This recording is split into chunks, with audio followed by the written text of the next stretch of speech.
Hello बच्चों, मैं हूँ शाज और आप देख रहे हैं शाज वाइज। शाज वाइज के इस वीडियो लेक्चर में आपका वेलकम किया जाता है। आज अपन ग्रेड 7 उर्दू ख्याल टेक्स्ट बुक से चैप्टर नंबर 3 पढ़ने वाले हैं, जिसका नाम है पहली उड़ान। इस सबक की अपन एक्सरसाइज देखने वाले हैं। अगर आप ये चाहते हैं कि मैं इस चैप्टर को एक्सप्लेन करूं तो आप मुझे कमेंट सेक्शन में बताइए, वरना मैं जो है आपको इसकी एक्सरसाइज सॉल्व करवा कर दे देता हूं। तो चलिए सीधा अपन चलते हैं एक्सरसाइज की तरफ। सोचिए और बताइए। यहाँ पर कुछ क्वेश्चन दे रखे हैं, इसके आंसर हमने करना है। नंबर 1 पर है, चिड़िया जब दानों पर चोंच मारती तो 1-2 दाने ही क्यों लेती। नंबर 2 है, चिड़िया अपने बच्चे को उड़ना कैसे सिखा रही थी। नंबर 3 है, चिड़िया के बच्चे के 2 दिन किस हालत में गुजरे। नंबर 4 है, सूरज की किरण का चिड़िया के बच्चे पर क्या असर पड़ा। इन सारे सवालात के जवाबात, इन सारे क्वेश्चंस के आंसर हम करने वाले हैं। चलिए देखते हैं इसको नंबर बाय नंबर। सोचिए और बताइए। क्वेश्चन नंबर 1, चिड़िया जब दानों पर चोंच मारती तो 1-2 दाने ही क्यों लेती। उसका जवाब है क्योंकि चिड़िया के बच्चे की कुव्वत हाजमा कहते हैं हजम करने की सलाहियत को, यानी डाइजेस्टिव सिस्टम को, ठीक है, तेज़ी से काम करती है, जिसकी वजह से उसे एक दिन में 250 से 300 मरतबा तक ग़िज़ा देनी होती है। इसलिए चिड़िया अपने बच्चे को एक वक्त में 1-2 दाने ही देती थी। ये उसका आंसर हो गया। क्वेश्चन नंबर 2, चिड़िया अपने बच्चे को उड़ना कैसे सिखा रही थी। जवाब है, चिड़िया बार बार अपने बच्चे के पास जाती और उसे उड़ने का इशारा करके ऊपर की तरफ उड़ने लगती। ऐसे जो है चिड़िया बच्चे को अपने उड़ना सिखा रही थी। मैं इसको क्लीन अप करता हूँ, आप इसका स्क्रीनशॉट ले लीजिए ताकि आपको आंसर लिखने में आसानी हो।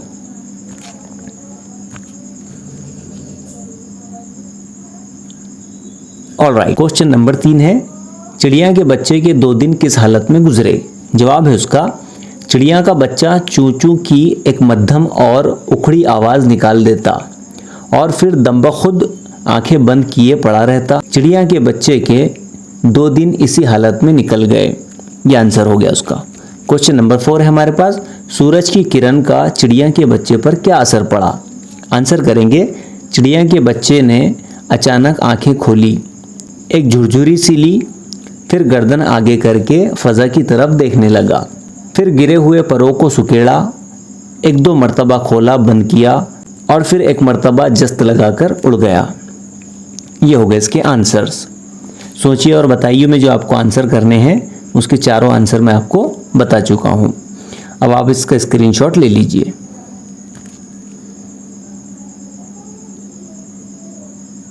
ऑलराइट, नीचे लिखे सवालों के जवाब में से आप कौन सा जवाब मुंतखब करेंगे और क्यों। भाई क्यों आप चुनेंगे उसको और क्या जवाब देंगे, आपको वजह बता देनी है उसकी।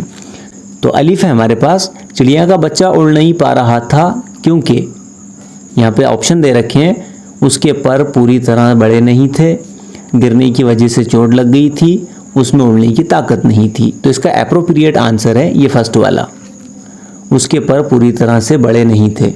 ठीक है भाई। दूसरा बे देखते हैं, चिड़िया का बच्चा एक ही जस्त में उड़कर फिजा में गुम हो गया क्योंकि ऑप्शन ही 3 दे रखे, हमको उसमें से एक आंसर करना है। परवास की तड़प ने उसका पूरा जिस्म हिलाकर उछाल दिया। दूसरा है, उसको इल्म हो गया कि वो एक उड़ने वाला परिंदा है। नंबर 3, माँ बार बार उसे उड़ने की तलकीन कर रही थी। इसमें से सही आंसर है, उसको इल्म हो गया कि वो एक उड़ने वाला परिंदा है। ऐसे आप इसके आंसर कर सकते हैं। स्क्रीनशॉट ले लीजिए। नेक्स्ट है हमारे पास, खद कशीदा अल्फाज की जगह मुतरादिफ लफ्ज़ इस्तेमाल करते हुए जुमला सही लिखिए। कह रहे हैं कि खद कशीदा मतलब जहाँ पर नीचे ऐसे अंडरलाइन की गई है, ठीक है, उसकी जगह मुतरादिफ मतलब लगभग उसकी तरह मानी रखने वाला, यानी एक लफ्ज़ के लिए दूसरा लफ्ज़, यानी हम मानी लफ्ज़ लिखना है हमको, ठीक है। तो देखते हैं अपन, पूरा दिन उसी हालत में गुजर गया, उसको हमने तब्दील करके लिखा पूरा दिन उसी हालत में निकल गया। ठीक है। नंबर 2, फिर गर्दन आगे करके फजा की तरफ देखने लगा, हमने लिखा है उसका मुतरादिफ फिर गर्दन सामने करके फजा की तरफ देखने लगा। ये जो रेड कलर में है ये उसके आंसर है, यानी कि यहाँ पर जो ख़त कशीदा लफ्ज़ है उसका हम्मानी लफ्ज़ हमने यहाँ लिख रखा है। जैसे कि इस्तिताद का हम्मानी लफ्ज़ था सलाहियत और बेताकती का था कमज़ोरी। समझ में आ रही है चीज़ें। नंबर 5 देखो, वही जिस्मजार जो बेताकती से खड़ा नहीं हो सकता था, उसको हमने तब्दील करके क्या लिख दिया, वही जिस्मजार जो कमज़ोरी, बेताकती का हम्मानी है कमज़ोरी। होप आपको चीज़ें समझ में आ रही होंगी, स्क्रीनशॉट ले लीजिए इसका।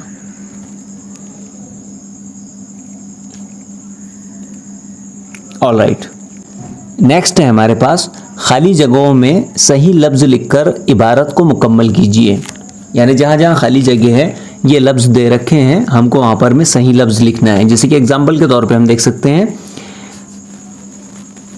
एक दिन सुबह क्या देखता हूँ, खाली जगह क्या देखता हूँ, चिड़िया घोंसले से उड़ती हुई उतरी, तो उसके साथ एक छोटा सा खाली जगह क्या होना चाहिए यहाँ पर, बच्चा भी अधूरी परवास के बालों पर के साथ नीचे गिर गया।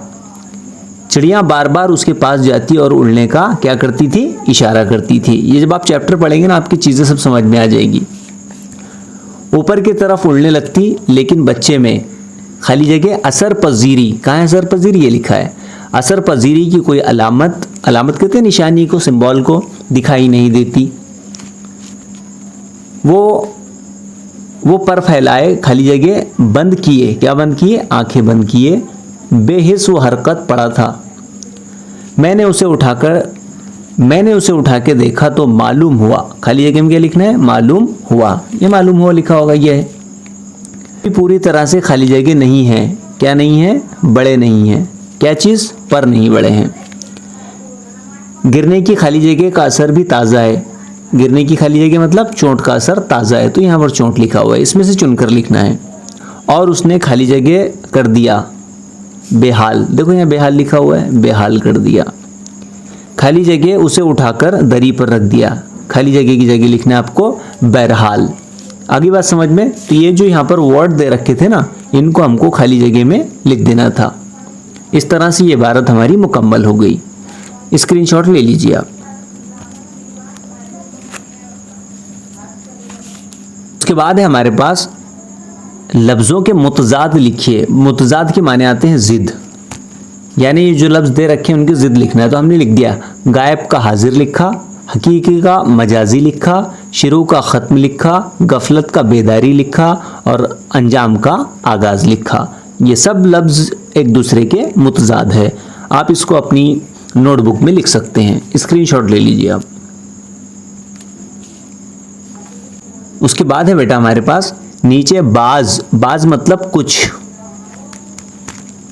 नीचे बाज परिंदों के नाम दिए गए हैं। दी गई मिसाल के मुताबिक परिंदों के नाम जुदुल में लिखिए। तो देखो यहाँ ये परिंदों के नाम है ना, बतख, सारस, उकाब, गिद्ध, हुदहुद, कोयल, हंस, बगला वगैरह वगैरह। यहाँ बॉक्स बने हुए हैं। पहला जुदुल है हमारे पास पानी में तैरने वाले परिंदे, घरों के आसपास पाए जाने वाले परिंदे, और उसके बाद है पहाड़ों और जंगलों में बसेरा करने वाले परिंदे। बसेरा करने वाले मतलब रहने वाले, ठीक है। तो देखो यहाँ सबसे पहले हमको मिसाल दे रखी है एक पानी में तैरने वाले परिंदे में। मिसाल के तौर पे यहाँ दिया है इसने सारस, भाई बतख भी पानी में तैरती है, हंस भी, बगला भी, मुर्गा भी, कोंच भी, उसके बाद लाल सुर्ख बतखें भी और ये काज भी, ठीक है। यहाँ एक जगह कम थी तो मैंने इसको साइड में लिख दिया। जगह कम होने की वजह क्या है कि यहाँ जो सारस है ये हमारे पास दे रखा है कहीं तो भी, ठीक है, ये रहा, लेकिन यहाँ उसने मिसाल में उसको दे दिया है तो एक जगह कम हो गई। ऐसे आप एडजस्ट कर लेंगे इसको, ठीक है। उसके बाद देखो कबूतर हमारी लिस्ट में नहीं है और बाज भी हमारी लिस्ट में नहीं है, लेकिन सारस है तो ये सारस ने एक जगह कम कर दी है हमारी, इसलिए थोड़ा सा इसको काज को नीचे लिखना पड़ा। होप आपको चीज़ें समझ में आ रही होगी। अब देखिए घरों के आसपास रहने वाले परिंदे, भाई कबूतर घरों के आसपास होते हैं, गोरिया घरों के पास पास होता है, मैना भी होती है, तोता होता है, कौवा और फाख्ता, ये सब हमारे घरों के आसपास होते हैं। ठीक है, अब देखते हैं हम पहाड़ों और जंगलों में बसेरा यानी पहाड़ों और जंगलों में रहने वाले परिंदे कौन से हैं। तो सबसे पहला बाज होता है भाई, दूसरा उकाब होता है, गिद्ध भी जंगल में मिलता है हमको, हुदहुद भी, कोयल भी, मोर भी और चील भी, ये सारे परिंदे कहाँ मिलते हैं? जंगल में। तो ये मैंने इसको जो है डिवाइड कर दिया है जदूल के मुताबिक, आप इसको अपनी नोटबुक में लिख लीजिएगा। उसके बाद हमारे पास एक एक्टिविटी है यहाँ पर में मुअम्मे में परिंदों के नाम तलाश कीजिए और नीचे लिखिए। मुअम्मा कहते हैं जो आपको पजल कर दे, जो आपके समझ में ना आए। तो यहाँ पर देखो कुछ हर्फ दे रखे हैं, है ना, लेकिन हमको इनको जोड़कर परिंदों के नाम बनाना है। तो एग्जाम्पल दे रखी है यहाँ पर में, है ना, गोरिया, यहाँ पर एक एग्जाम्पल दिया हुआ है, ऐसे लिखा जाएगा ना इसको, गोरिया। ठीक है, तो दूसरा हमने बनाया है देखो तोता। ठीक है, तो यहाँ गोरिया एक में हमने लिख दिया, 2 में तोता लिख दिया। नंबर 3 में देखो उकाब, ये लिखा मैंने यहाँ पर उकाब। नंबर 4 में देखो मोर, ये यहाँ लिखा है हमने मोर। नंबर 5 में देखो फाख्ता, ये लिखा है मैंने फाख्ता। नंबर 5 में आ गए बाज, ये लिखा है बाज। 6 में भाई बतख, ये आ गया बतख। और 8 में हमारे पास आ गया सारस। समझ में आ गई चीज़ें? 1 से लेकर 8 तक हमने परिंदों के नाम ऐसे लिख दिए हैं इसमें। उम्मीद है आपको चीज़ें समझ में आ रही होगी। अगर कोई डिफ़िकल्टी हो तो मुझे जो है आप कमेंट सेक्शन में बता सकते हैं, मैं कोशिश करूंगा आपको उसके आंसर करने की। ठीक है,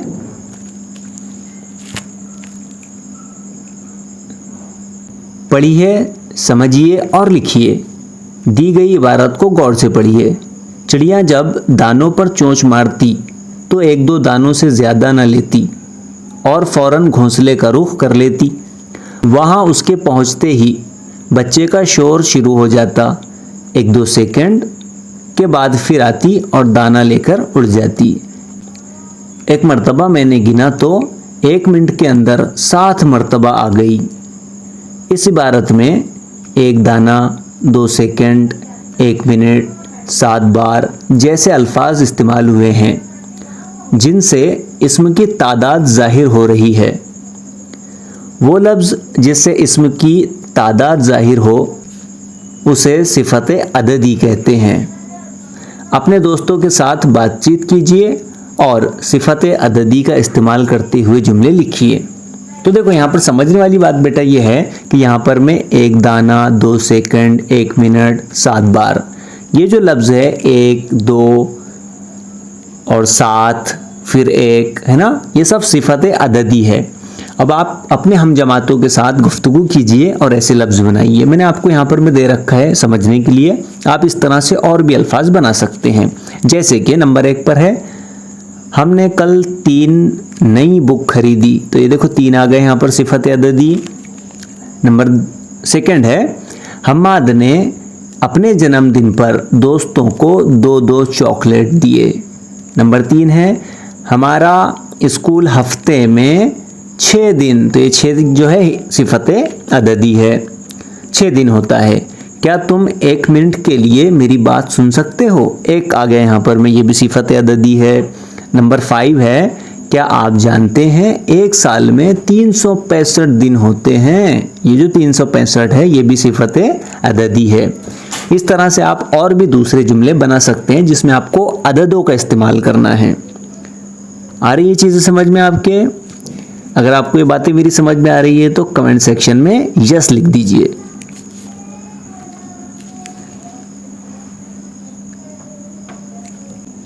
तलाश कीजिए। एक जस्त में तीर की तरह मैदान में जा पहुंचा, हवाई की तरह नज़रों से गायब हो गया। दोनों जुमलों में रफ्तार यानी स्पीड को ज़ाहिर किया गया है। जब किसी शय में तेज़ हरकत होती है तो इसे रफ्तार की इकाई से नापते हैं।